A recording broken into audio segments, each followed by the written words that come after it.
ရှမ်းရိုးမှကြောပြေလိမ့်စေးကိုဆေးနီးပုံစံသစ်နဲ့အတူဖန်မလေးနဲ့ပြောင်းလဲထုတ်လုပ်လိုက်ပါပြီရှင်။ဆေးနီးပုံစံသစ်ကြောင့်ဆေးတစ်ကြိမ်လေးုံနဲ့နှစ်ကြိမ်ဆေးစွမ်းပြနိုင်ပါတယ်ရှင်။ညောင်းညာကြိုက်ခဲခြင်းအကျော်တက်ခြင်းကိုလက်အဆင့်မြင့်များနားကျင်ကြိုက်ခဲခြင်းတို့ကိုရှမ်းရိုးမှကြောပြေလိမ့်စေးကထိရောက်စွာတက်တာပြောက်ကင်းစေတဲ့အပြင်ဆေးနီးပုံစံသစ်ရဲ့ထူးခြားတဲ့ဆေးဖော်ဆက်မှုကြောင့်ဆေးလိမ့်ပြီးတနာရီကျော်ကြာတဲ့အခါမှာပြန်လည်ပူနွေးလာစေတဲ့အတွက်ညောင်းညာကြိုက်ခဲမှုဝေဒနာတွေကိုမကြံရှိနိုင်တော့လောက်အောင်တက်တာပြောက်ကင်းသွားစေနိုင်ပါတယ်ရှင်။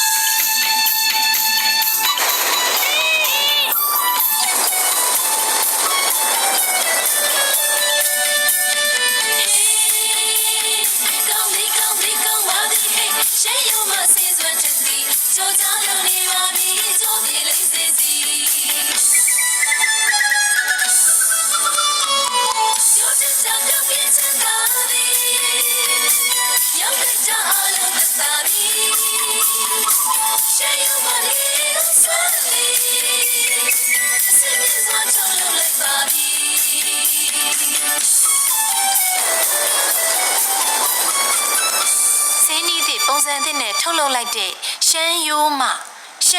အကျော်ပြေလိမ့်စေးကြီး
ကောင်းမှုရန်ကုန်ပြန်လာမြန်လာပြီလား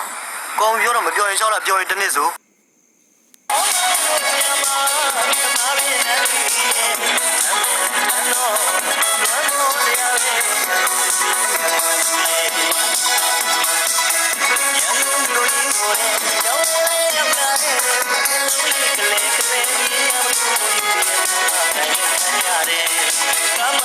ညာ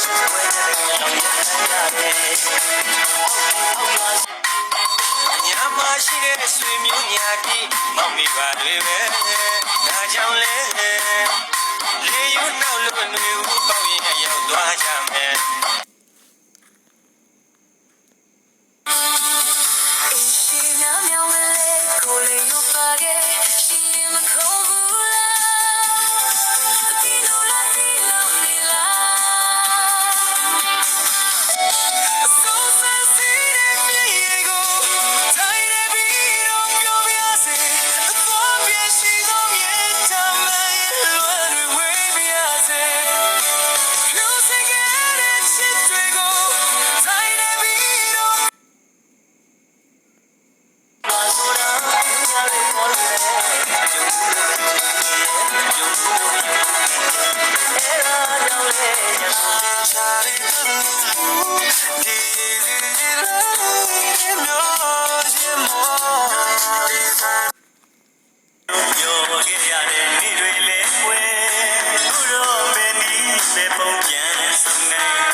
We'll be right back.